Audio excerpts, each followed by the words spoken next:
साथीगण आपण मानकर प्रिय चैनल सम्यक विचार चैनल रो आज ही आलोचना को आपण मानक स्वागत सहित सप्रेम जय भीम। एई देश रो व्यवस्था एक विचित्र व्यवस्था, तथाकथित संस्कृति मध्य आहुरी विचित्र। आज संस्कृति को नहीं किभली भाव में ड्रामाबाजी चली से संपर्क में मध्य आमे सभे अवगत अच्छे। किछि लोके कहउचंती जे भारतीय संस्कृति बहुत मार्जित श्रेष्ठ आउ सर्वपुरातन मध्य। से माने एकथा कहूनाहांती जे क्यों संस्कृति संपर्क में से माने आलोचना करने को चाहूँगी।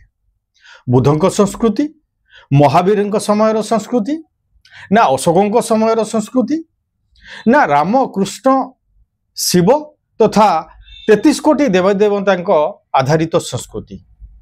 जो संस्कृति वर्ण व्यवस्था, जाति व्यवस्था, लिंगगत विभेद, जातिगत असाम्य, नारी निर्यातना, बाल्य विवाह, सतीदाह प्रथा, नियोग प्रथा, शुद्धिकरण प्रथा, विधवा मुंडन व्यवस्था आदि श्रेष्ठ संस्कृति ना क्यों संस्कृति संपर्क में से आलोचना करने को चाहूँगी।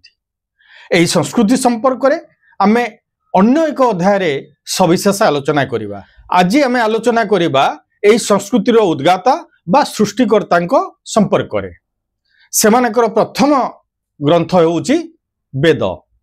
एपरिक से कहते वेद सृष्टिकर्ता कई नाहंती, वेद स्वयं संभूत, सी एक आलोचनार भिन्न विषय।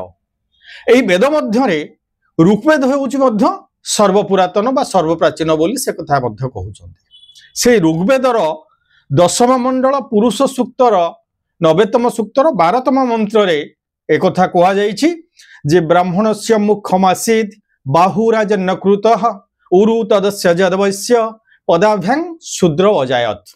अर्थात से सृष्टिकर्ता बा परम पुरुषंक मुहरु ब्राह्मण, बाहुरु क्षत्रिय, उरु बा जंघरु वैश्य एवं पादरु शूद्र सृष्टि होइछि बोली कहागला।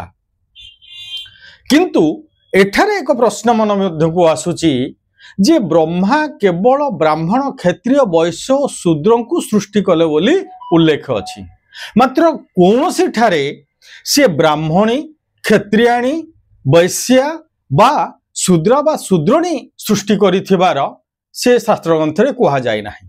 ता अर्थ ब्रह्मा केवल पुरुष सृष्टि करिवा कथा कहिचंती, नारी सृष्टि करिवा कथा कहि नाहंती। काहेकि जदि ब्रह्मा नारी सृष्टि कथा कहि नाहंती बा नारी सृष्टि करि नाहंती, तेबे ए नारी किपरि सृष्टि हेले? अन्य मानक निकटरू जदि नारी उत्पन्न हेले तेबे ताहा ब्रह्मांको पारिबा पणिया प्रति एक उपहास नुहे कि? द्वितीयतः ब्रह्मांको समय होउची सत्ययुगर प्रारंभ। सत्ययुगर परिसमाप्ति घटिछि, त्रेतया युग आसीछि, त्रेतया युगर मध्य अंत घटिछि, द्वापर युग आसीछि एवं द्वापर युगर शेष पर्याय संपत्ति को नहीं कि दुई परिवार मध्य द्वंद्व सृष्टि होइछि एवं ताकू नहीं कि महाभारत युद्ध आरंभ होइछि।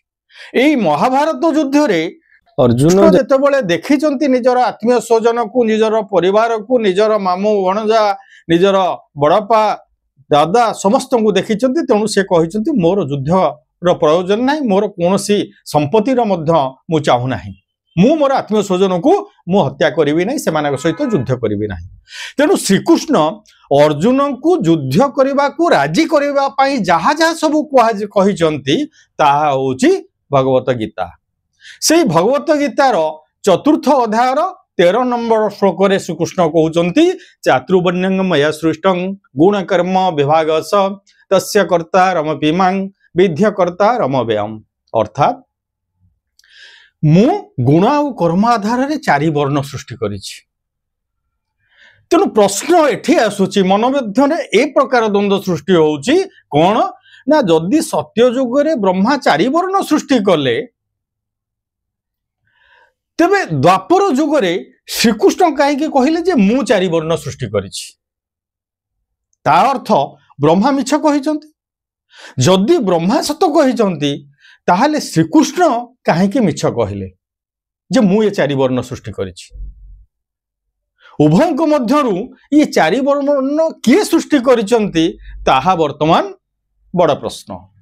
ब्रह्मा ना कृष्ण सेमानक मध्यरु सत किए कहिसंती आउ किए मिछ कहिसंती ना उभय सत कहिसंती ना उभय मिछ कहिसंती। उभय को माध्यम रे एमानकु सृष्टि करिथिबा बा निजर कुटिल मस्तिष्क चालना करी एमानक नाम रे वर्ण व्यवस्था और जाति व्यवस्था उत्पन्नकारी चतुर गोष्ठी ये बहुजन मूल निवासी मानकु गोलाम करिबा पाई अंधविश्वासी करिबा पाई सेमानंक सेवा करिबा पाई सेमानंकर संतुष्टि पाई निज जीवन को जेभली भाव उत्सर्ग करिवे सेथिपाई षड्यंत्र करी सेमाने एक कथा रचना करिसंती ए विचार आपण मानकर। धन्यवाद। जय भीम।